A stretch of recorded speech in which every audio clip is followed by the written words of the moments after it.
Listen. Practices like this, that's the secret sauce. This is what defines true championship teams. All right? Bottom line. So you're going to have to commit to coming in with the same attitude. It's fun to come in one time and have this happen, but it's got to be consistent. We need to consistently have this energy. Because this is what I told Coach Marcus. There's a high probability this will be our last season as a small gym. So, we are going to leave our mark, and it is going to sting. We understand? Yeah. It is going to hurt. All right? Yes. So you make sure you come in and you work hard, because you know what? You start to have a whole lot more of those decorating the wall this year. Yes, ma'am. All right? Yeah. All right. I think I smell.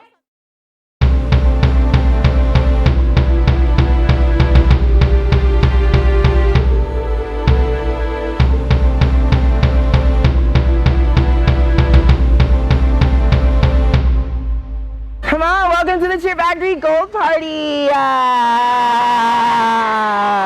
Season's greetings. Season's about to start, y'all, so let's get it done.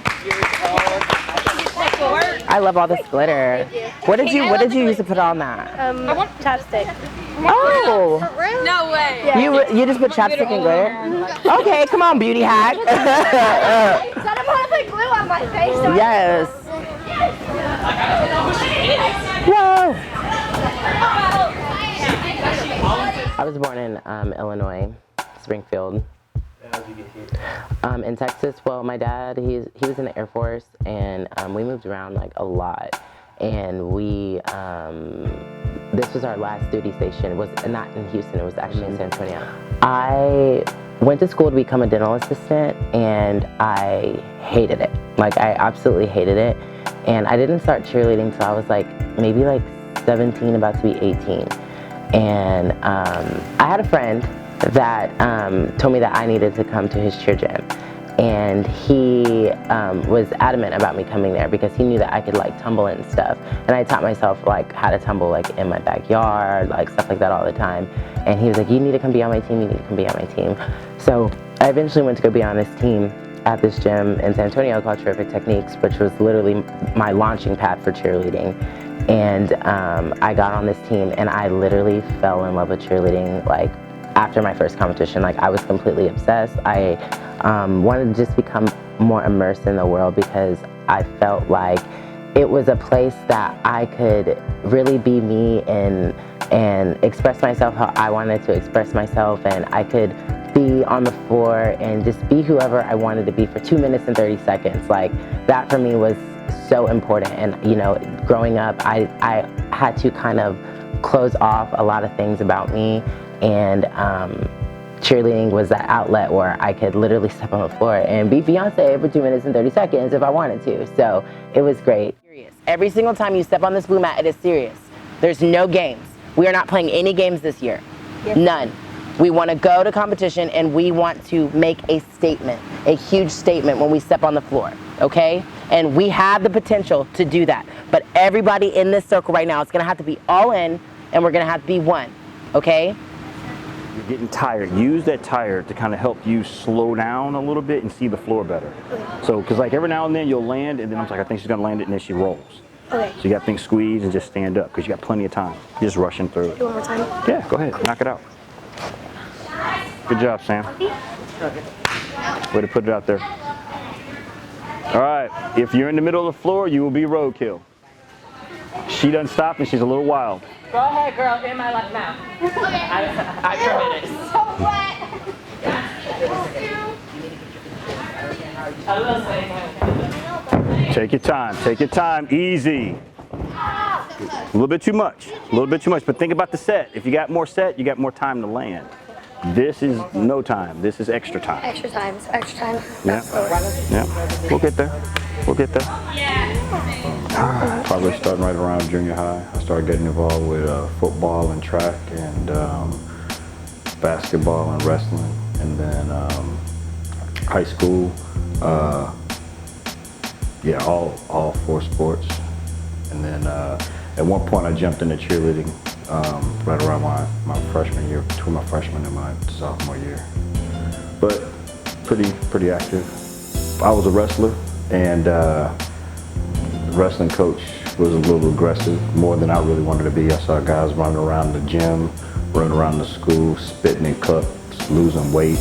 I was a football player, so I wasn't about to lose any weight. I wasn't that big either, but you know, I was probably about 150 pounds at the time, so you know, there was no way I'm going to be losing a whole lot of weight. But I was tumbling at the time too, and then one of the girls from the cheer team approached me and said, "Hey, we need some help. You know, would you be available?" Plus, the school I went to, there were several boys that were already on the team, and a lot of them were football players, so it was an easy transition for me. So I had a really easy setup, so it didn't make it difficult for me to choose. This was probably 89, 90. What makes a good coach? Some of those qualities I talked about before. Being able to manage multiple personalities. You need to be on time. You need to be disciplined. You need to be focused, thoughtful. You definitely have to have a time management aspect of your life that is within reason. Some people are very late, some people are very early. You should fall somewhere in between, I think, to be just the average coach. But there's going to be the coaches that are very detailed, that make sure that, you know, everything that needs to happen in a routine should happen in a routine, and they definitely make sure that they don't forget anything. I think, you know, a good coach is well versed in all the rules, well versed in being politically correct sometimes, and also being politically incorrect at sometimes. And you know, some people may not understand what that means, but for me, there's a time and place for everything. But I have an audience of 10-year-olds. I can't have a conversation that is for an audience of 17-year-olds. But if in mixed company, I should be savvy enough to say what I need to say, that the 10-year-old gets it and the 17-year-old gets it, and there's no question that they both understand what I'm saying. It's off the floor. I need a bobby pin. I don't have a bobby pin. You don't have a bobby pin? No, I don't have hair. May I work on Whatever you need to work on. Yeah, whatever you need to work on, wherever. Just find a space that you're not over I know. there. I could be on the, can I be on the air check? That's fine. This is tuition, no tuition over there. Get to work. Oh, I already did. Well, it doesn't stop on the first rep. Keep it going. You got a whole floor. Keep going down the line. Help her out. So they've got to be able to communicate well, receive criticism about their own coaching, good or bad. They should be able to handle it and take it and learn from it. I think that for me, that's something that I've prided myself on, not necessarily having an ego, but understanding that in order for me to be good, great, and you know, and sometimes, you know, I can tell myself I'm, you know, one of the best coaches simply because I can take criticism. You can tell me that I'm doing something wrong, and I'm going to try and figure out how I can do it better. If I see another coach doing something, I'm going to talk to that coach and find out what it is they did, how they got that kid to do that, and let's figure out a way for me to share it with everybody else. I spend a lot of my time doing a lot of research on new ways to make my coaching flow better so that I can be more efficient in the gym. And then at the backside of it, there's times where I spend too much time trying to figure that out, and I've got to learn how. And I'm not afraid to shrink down and go back to the basics. I think that's the biggest, you know, one of the bigger things that coaches don't do. They get too complicated sometimes, and they forget that, you know, it's a simple handstand. It's a simple round off that you need to be focusing on, not the double. You know, those things make a really good coach even better, because it's the simple things that make the big things move and make them look easy. Everything that you do counts. And it's either going to be on the good side of the score sheet or the bad side of the score sheet. Okay? Everything that you do at practice counts. Are you making yourself better? Are you making yourself work? Are you staying the same? You got to elevate. When you come into the gym, like I said, if you haven't put it all out, you didn't put out enough. You still got something in the tank, you didn't put in at 100%. Empty your bucket every single time you come into the gym. We'll fill it up at practice at a different time, at a different day, but we got to empty the bucket every single time we come into practice. There's no other way to make it happen. What is it?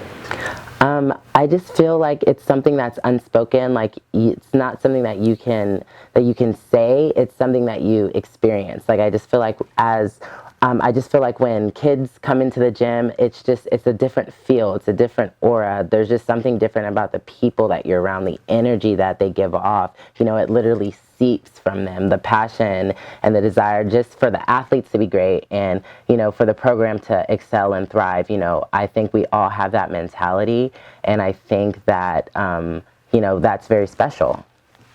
I would definitely say that I can be fun, and sometimes I can be a little bit, I don't want to say aggressive, but just passionate. I feel like I'm a very passionate coach. I have a really high expectation level for my athletes because I know their potential and I know where I see them, and I have to get them to believe that they can reach that potential that I have in my head of them. And whenever, you know, we put a team together and, you know, people are like, oh, I don't know why they're doing that, or I don't know why they're gonna do that. It's because I have the heart and the passion to push these kids to reach that potential and get to that great point. And I feel like, you know, going back to you saying, what makes a great coach, you know, you have to have that tenacity and that drive to get your kids that way, because you can have kids come in from any other place and have skills, but how many people can really create and mold kids and make them something that they didn't think they could ever be? The biggest difference that I see at Cheer Factory, as far as gyms where I've worked, is there is definitely a family feel to it. Shea helps facilitate that, but I think almost immediately from the kids and from the parents, I felt more welcome than I have in any other place. The only other place where I know that I had that feeling was my own gym, because we created that atmosphere for everybody. But, you know, there were a couple of the gyms that came real close, where I had an opportunity to be a coach, be a mentor, be a positive influence without any interference from ownership or other coaches. And then there were other gyms, you know, some larger than others, that were run more corporate, and it seemed family initially, but not the same. But Cheer Factory is definitely a complete family when it comes to how everybody's protected and how everybody is concerned about what the bottom line is going to be when it comes to everybody feeling welcome and wanted. And they're not. And she's making me feel like I'm crazy. She said they're in here. Okay. In these red folders, but they aren't. And the only check that's in there was Kyra's. So she's saying they're behind. I don't know where they would have fallen to. I've already taken these out. So she got Kyra. We're outside now. I think she just forgot them. She said they will be nowhere else. Where was this one in the red folder? I even sent her a picture and she said, check behind the folder.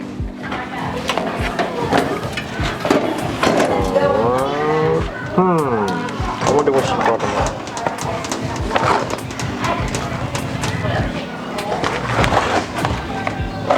But so that was definitely here, right? Yeah, it was definitely here. Because her exact words were, Checks are in the tall black filing cabinet in the far back red folder. You can hand them out at the end of each staff shift. If you can't find them, let me know. So K, and this is exactly how it was before I touched anything. I think I'm gonna call it because this isn't going through. Should I call it? Yeah, come on, call. Oh gosh. Hey, they are not here. Shea, me and Angelo are both looking in all of the drawers. They aren't here. I literally put them I have no idea then. What time did she drop them by? Okay. No.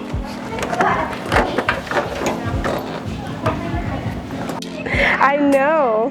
There they are. Shea, they were in the green folders. In the very far back. How did ours end up in the red?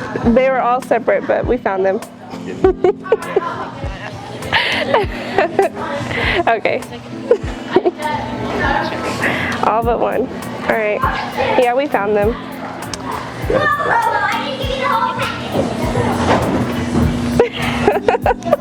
I was freaking out because I was like, I think somebody stole them and left all of them but one. All right. But it was by accident, apparently.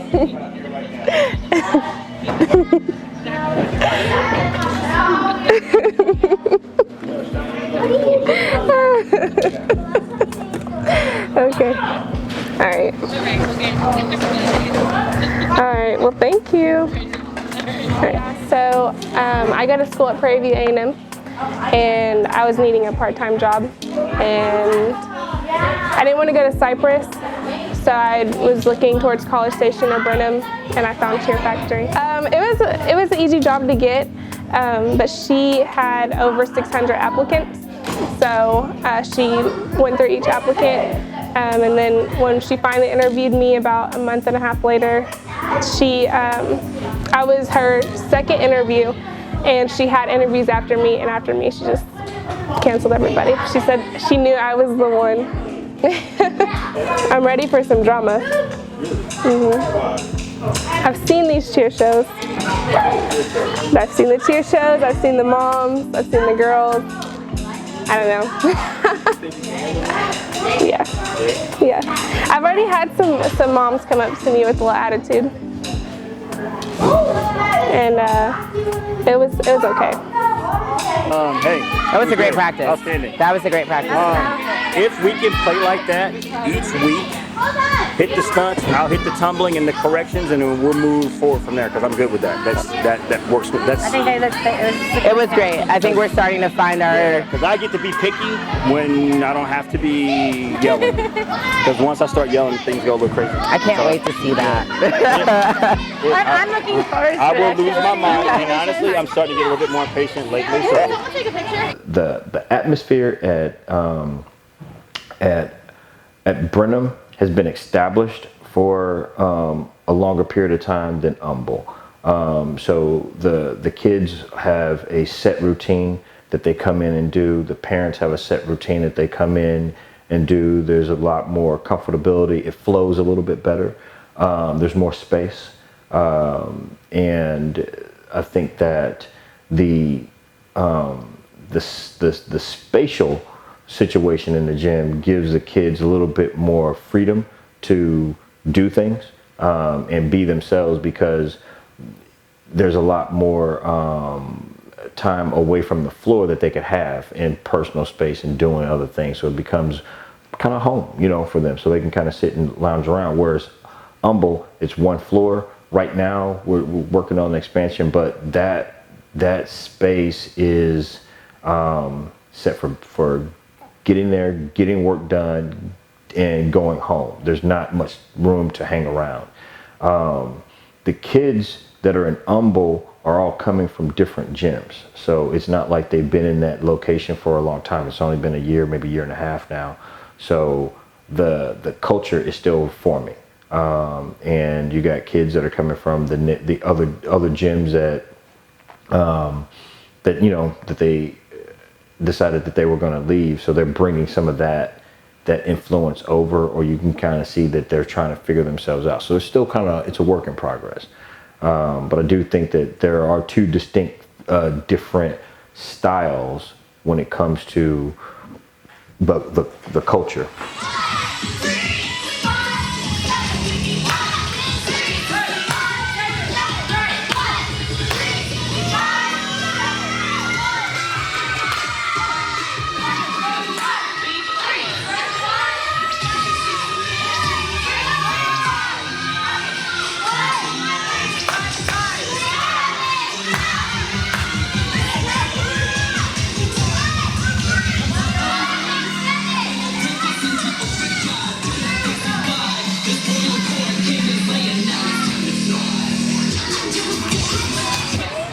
Ready, 5. Get set, guys, let's go. You want to sit with the Yeah, I feel like you should start pushing yourselves. You have 2 months. 5. I really do feel like in this industry, I've been coaching for 8 years at this gym, and the things that I've experienced, being at larger programs, because I've cheered at very large programs and I've experienced it, and I've been in the atmosphere and I've watched. I really just feel like the respect level from larger programs to smaller programs is it's not very big. They don't respect each other that much. It's because, and I feel it's because we're smaller. We don't have as many teams as they have. We don't have as many athletes as they might have. And honestly, to people in the outside world, perception's reality. If you have more kids, that automatically means that you're just better, or that automatically means that you have, this elevated status, that you're just so much greater, when honestly that's not the case at all. What we have here is very special. A lot of our teams have been very small. We won the summit with 11 kids, and we were competing against teams with squad tumbling, which we didn't have, and amazing stunts, and heart and dedication. And we have just as much heart and dedication as these larger programs have.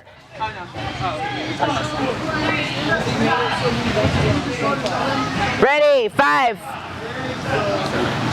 5. 5, 5, 6, 7, 8. 1, 2, 3, 4, 5, 7, 8. 1, 3, 5, 7, 8. 1, 3, 5, 7. My kids motivate me to be a better coach, because honestly, we do this for them. This is not for to have a status, or to have I'm a coach with this and that, and I've won this and that. I mean, the accolades are amazing, they're great, but at the end of the day, the most important thing is that you're instilling great values into these kids every single time they come into practice, whether it's commitment, whether it's hard work, whether it's dedication. You're always pouring into these kids, and I feel like whenever, I'm feeling some type of way about practice, I always have to remind myself why I do what I do, and the importance of what I do. For a coach, that could be supplemental income. That could be what bridges the gap between making your rent, making your car payment, making insurance, or or just be just something that's gonna pad your pocket, kind of get you through the week on the monetary side. For kids, sometimes it is the difference between making a team that you want, getting the skill that you want, or staying active and within the lessons, just completing the skills that are needed for the team that you're on. Wow, Madeline, that's gotten pretty good, sis. Huh? Cuz you're getting your pictures taken, so smile for the camera. I already have my pictures taken. What? Come on, right leg up, sis. Oh yeah. Snack, crackle, pop. Snack, crackle, pop. We gotta get these body positions. I think we stand out because of the staff that we have. When we all come together, like the Cheer Factory magic, it's definitely a thing. I think it's just the passion of the coaches and the owner The owner is very passionate about the sport, and she's amazing. All my coworkers and employees, like, they're pretty awesome. So when we all work together, it's pretty magical. And it's very hard to judge one thing. When you go to one competition, you go to the next one, something's completely different, or they change something. So that is just hard enough as it is, just to make sure that you're even following the guidelines and the rules. Talking, why are you still running across, like, why are you running all over the place? You literally do your motions. Amaya. 7, 8, 1, 2. You turn, you pivot, corner. 1, 2. If I can fit around all my hands and tuck right here, you should be able to too. Get set, do it again. We're not moving on until she can do this. Amaya, by yourself. 1. Actually, can I have these 3 star sits go? And Amaya. Ready, 1. And 1, 2, 3. Face 5, 7, 8. 1, 2. Maya, why are you running around her? Run at her. Oh, okay. You can handle that? Okay. Okay, come on. I'm not gonna be in your way. Because you don't start moving your feet till 3, 4. Okay. Okay. 5. See, Becca. 1. 1, 2, 3. Face 5, 7, 8. 1, 2, 3 up 4. No. Again. Child, come here. Come on. Come on. Come on. Y'all, get set. Get set. 1. 1, 2, 3, 4, 5, 7, 8. 1, 2, 3 up 4. Oh my goodness! You see how that works? Can we do it again before I blow a gasket? Okay, do it. It's not cool to see. I don't want those shoes. If Amaya can't do it in the next 2 turns, we have bear crawls. Go. 5. 1, 2, 3. Face 5, 7, 8. 1. It's not just hair, makeup, and uniforms. It's hard work, dedication, and effort. I wrote this down earlier today in one of the classes, and it started to kind of, during our lesson earlier, and it started to kind of make sense as we went through the day. And now to this point, it's even making more sense. What is 100%? Okay? For everybody, it's a different level, but it's still whatever your max is. You guys remember me saying over the summer, maximum effort is required? Everyone's maximum effort is still different. It's not the same. We might be doing the same pass, we might be in the same stunt, but we might be putting out more or less based upon how we feel. But whatever your maximum is, you got to put that out every single time you do your jump, you do your motion section, each time you stunt, each time you tumble. You have to put your maximum effort in, even if it knocks you down a peg every single time. Leave it all out on the floor. That means you put everything that you came in here with, you left it on the floor, all your energy. You should be dead tired when you walk out of here. If you walk out of here and you still have room to tumble, you still got energy, and you're still balled up, you didn't put it out on the floor, okay? Because I was asking him earlier, were you going 100%? He goes, no, I'm saving it for later. Why are you saving it for later? That doesn't make sense. 100% is 100% of what you have, because here's what's happening. When you have your flyer up in the air, do you want her to give 100%? Or do you want her to do a little bit and then save it for later, then smack you in the face when she thinks you're going 100% and you've decided to relax because she's not going 100%? Does that make sense? Do you want me to go 100% when I'm spotting you? I expect 100% when you go, okay? So when you think about this question, I want an answer by the end of practice. What is 100%? I'm not going to give you the answers right now, even though I kind of gave you the answer, but I want to know what your 100% is, okay? Are you committed to putting your best effort on the floor every single time it is required? You're training your bodies, you're training your minds, you're training your teammates how to treat you. You're training your body how to treat you, because if your body's not expecting 100%, it's not going to give you 100%. How many of you tried something and you did more than you thought you were going to do and you overdid it? Raise your hand. You didn't get hurt. No, anytime, at any point, you didn't get hurt.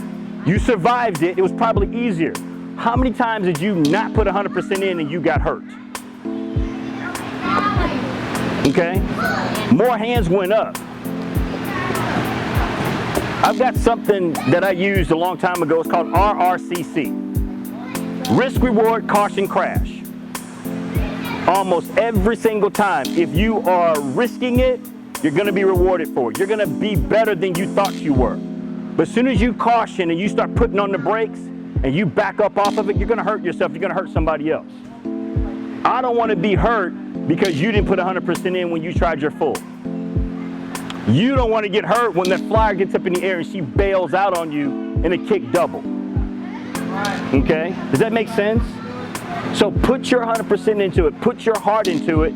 You're going to get something back out of it. But I need an answer to this question at the end of the night. And it may be everybody I might ask. I might ask one person. I might ask 10 of you.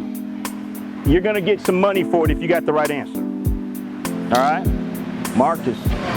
It's simple. Just do what you got to do when you're here. Make sure you're going hard every single time you're here. You have 2 months to compete.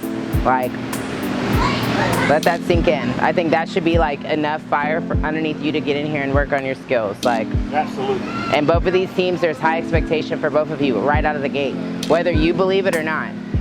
Like, the people that are in D2, they're going to be wanting to see what you're doing. So you guys need to make sure that when we go out in Dallas that you can deliver. Okay? So make sure that you're putting in the work and make sure you're bringing in your stunt groups because I am about to start issuing out conditioning. I know if you've been here or not. So if you haven't, I suggest that you go ahead and get in here and do that. As of now, I think I've only recorded one stunt group. Yeah, and I think that's probably the most consistent group in the entire gym.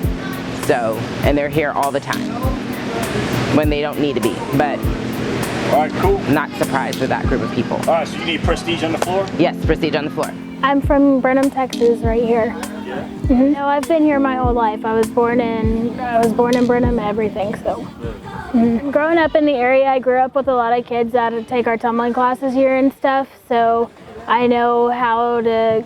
It makes it easier to coach them because I know how they respond to certain types of coaching. So, if I need to get on a kid, I know that what the limit is to that. I think being a leader to the athletes makes a really good coach. So they're going to look at us and see how they need to be, how their attitude needs to be at practice. So if we have a good attitude, most likely the kid's going to have a really good attitude about practice. Ready? 1, 2, 3, dip, 5, slap, 7, stand up, 1, hit, 3, down, 5, 7, 8. Addie, what count are you supposed to grab on? Grab her on 5 whenever you're down here. You need to stay in. You're stepping way far out, so it's not going to work. Grab his grip. 1. Zoe, pay attention. 1, 2, 3, dip, 5, slap, 7, stand up, 1, hit, 3, down, 5, 7, 8. Hold it. Squeeze, lift your slip up, lift it up. And come down. Better. Addie's grip. Addie's group.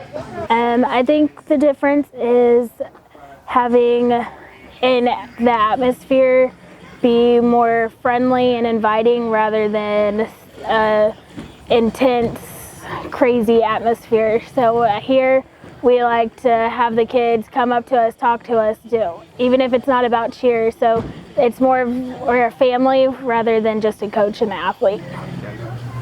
The difference between a good and bad cheer program is people that are doing it for money and people that are doing it because they just genuinely love doing it. And if you don't have a passion for it, or you're working somewhere just because you have it's a steady check, you're not going to be fully invested in what you're doing. And here it's never been about money here for me. It's always been about my passion for cheerleading and how much I care about cheerleading.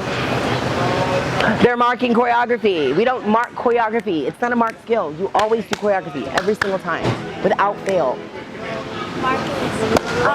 Honestly, how much it's done for my life because, truth be told, I was completely homeless before I even moved out here. And, this gym means everything to me. It's given me a second chance at life. And I don't think people realize that. That's why I go so hard for this gym. I'm sorry. That's why I go so hard because Shea has given me a second chance at life and she's given me an opportunity to better myself, and I just want to do good for her, and I want the company to be successful. I want it to grow. I want it to thrive. I want to see all of us happy. So that's the main difference. If you do it for money, it's not worth it. Do it because you love to do it, and most importantly, work for somebody who sees your heart and sees your passion and knows that you really honestly truly care. And I feel like you will reap the benefits from all of that if you do it coming from there. I'm sorry. I was born in California. I'm actually on Balboa Naval Base. I'm a naval brat, and grew up a little bit in Oklahoma and spent most of my time in Clear Lake City, Texas. We moved into Belleville, and the reason we did that was because we were looking for a smaller town to raise our kids in. And I came from Katy, which is a very large city, and a lot of cheerleading and things like that. And when I moved out to Belleville, I was looking for something to do, and so it just kind of naturally started, and that's where we started a little bitty gym out there. I own a company that I had multiple locations in various states, and it was in the mortgage banking business. And right after 9/11, a lot of events happened. It was very emotionally taxing. And after 9/11, I really started reevaluating where I was with my family and with my children, because I spent a lot of time working in the business world.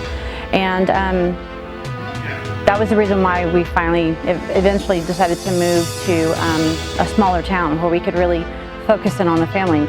And so basically my transition from, I guess you would call it corporate America, to the gym world was just me trying to find something that I really loved doing, but doing it in a way that I could still have a family life and still have a piece that was mine, but something that was just a lot more workable for the family. The problem is that most everybody that knows me knows that I don't ever do anything small. I never have. So when I said I was going to start this cute little small cheer business, everybody, including my husband, rolled their eyes because they knew that it wasn't going to be small. That anything I do, it's always over the top. My kids will tell you that I'm over the top. If I bring cookies to school, they're not just going to be any cookies. They're going to be, these awesome cookies that have stuff on them. And that's just, I like doing things big. Christmases, holidays, birthdays. So basically, I got a call. Somebody knew that I had done cheerleading and coaching, and I was a gymnastics instructor. And I got a call from a parent in Belleville, was telling me that there was a situation with a facility, and they would might be looking for somebody to come in and help them. And so I made a call and wasn't really receptive to having anybody come in, which was fine. And basically what happened was there was a private school that found out that I was actually looking for something to do with my time, that I was a cheerleading coach. And they asked me to come in and coach their cheerleading squad. And then they asked me to teach a gymnastics class, PE type class, in their private school, because they wanted something a little bit different. And I negotiated a deal with them where they let me use their gym facility at night to teach tumbling classes and start a cheer program. And I taught tumbling classes and their cheer program during the day. And so Cheer Factory started off with 7 CBF floors on no springs, just on a concrete floor. And the first year was small. We had maybe 30 kids. We had 2 teams. One was a show team and the other one was a senior 2. But after the second year, it just word of mouth, it started to grow. And we just grew and grew. We moved into another facility in Belleville. And then all of a sudden we noticed kids from Brenham were coming to the gym. And before we knew it, because Brenham's a lot bigger than Belleville is, we realized that majority of our kids were in Brenham. So our original objective was to keep a Belleville gym open and a Brenham gym open. And then they passed a rule with small gyms that you couldn't have 2 locations.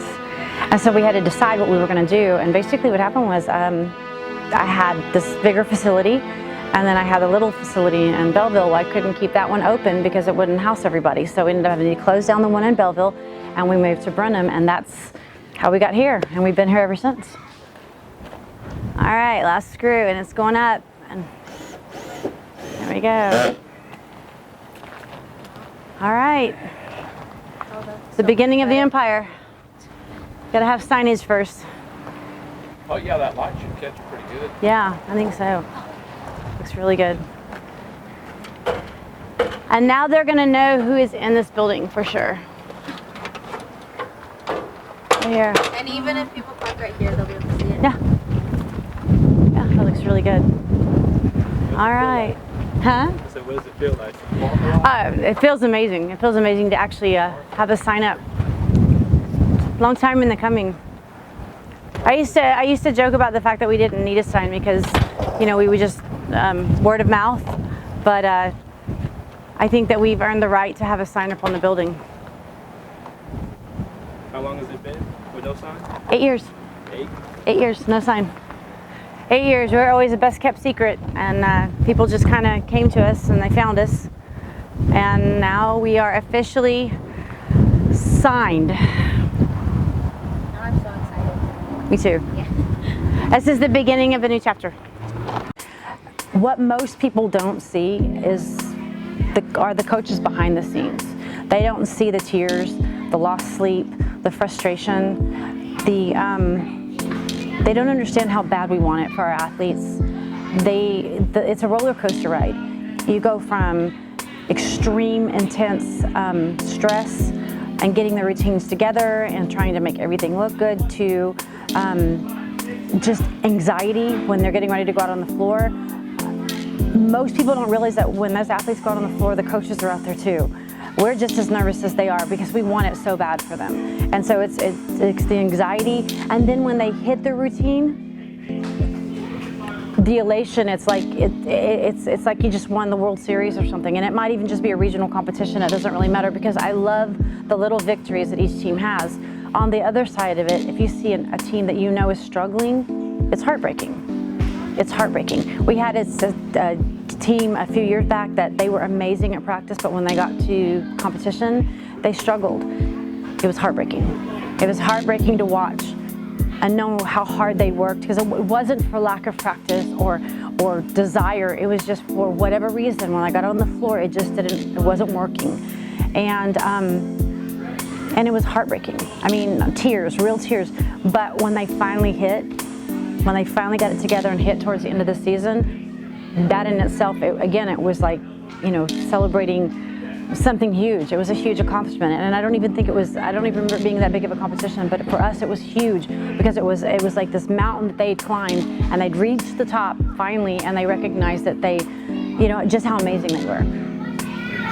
I can. Do you want me to name them all? Okay. We'll start with Brenham. We have a special abilities team named Rain. We have a show team named Princess. We have a mini 1 named Queens. We have a youth 3 named Royal Divas. We have a senior 4.2 named Majesty, and we have a senior restricted 5 named Prestige. And then we have our first Worlds team.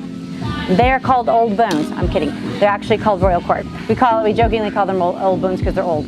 And then in Humble, we have a special abilities team as well. They're called Fortune. We have a show team called Junior Courts. We have a prep team called Tiny Tiaras. They're a tiny level 1 prep. We have a junior 2 team. They are called Royalty. We have a youth level 1 team, and they're called Lady Royals. And then we have a junior level 3 team called Duchess.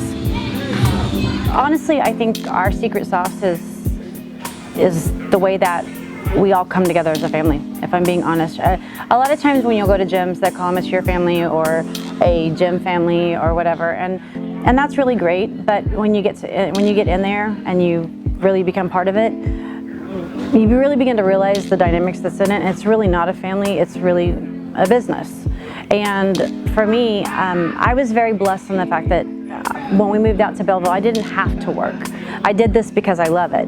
And my husband has always been, he took care of all of it. So I was very blessed in the fact that I was actually able to create something that mattered. And it wasn't relying upon me having to make a certain amount of money to pay bills, which is a blessing.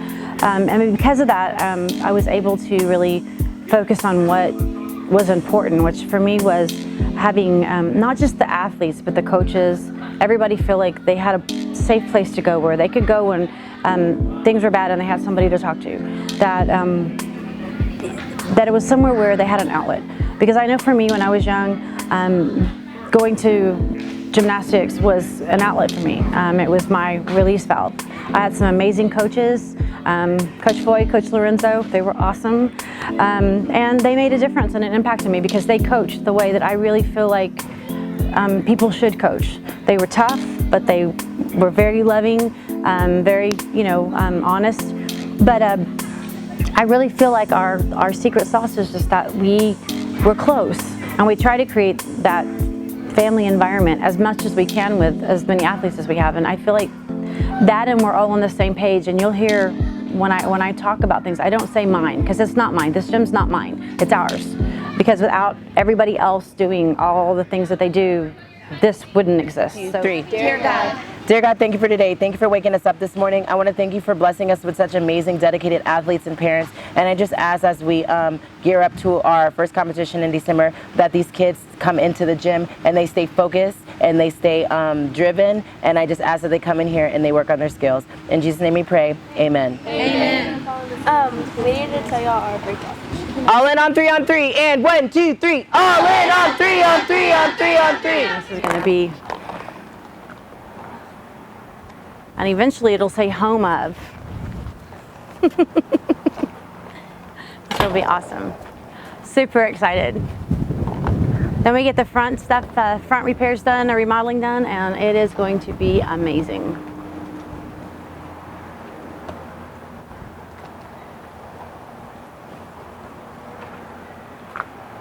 Every good beginning's got to have some way to market it, and I think this is a great way to start it. All right. Next time on Cheer Factory Schoolhouse. Funny song, they're gonna have 3 minutes to find their big and little. Once they find their big and little and they met each other, we're gonna put them all together in the center for a real quick picture. And then it's gonna be hand your stuff to your parents and get back up in the holding tank, and then we're gonna start. So you can you're letting them know fix tomorrow and win 75%. But I mean, a lot of the big obstacles that you guys had, the pyramid, that